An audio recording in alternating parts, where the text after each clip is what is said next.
சீதையின்றி ராமன் ஒருபோதும் இல்லாத ஒரு வெறுமை. சீதையின் இறுதிச் செய்தி.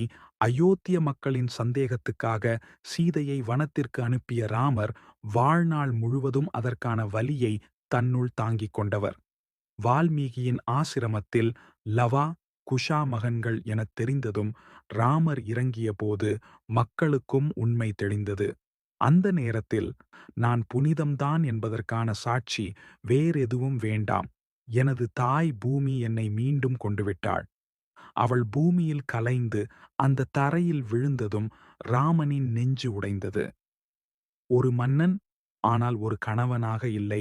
ராமர் அப்பொழுது முழு உலகம் முன்னால் நின்றிருந்தார். ஆனால் சீதையின்றி அவர் உள்ளம் வெறுமையாக இருந்தது. மக்களுக்கு ராஜா நான்தான். ஆனா என் இதயத்தில் ராணி ஒருத்தி மட்டும். அவர் தன் கடமையை செய்தார். ஆனால் வாழ்க்கையை மட்டும் கைவிட்டார். பின் வாழ்க்கை ஓர் அமைதியான வெறுமை. அதற்குப் பிறகு ராமர் அரச மரபை மகன்களிடம் ஒப்படைத்தார். தன்னை சரயு நதியில் வீழ்த்து விஷ்ணுவாக திரும்பினார். ஆனால் அந்த முடிவும் ஒரு துயர அனுபவத்தின் முடிவாகத்தான் இருந்தது.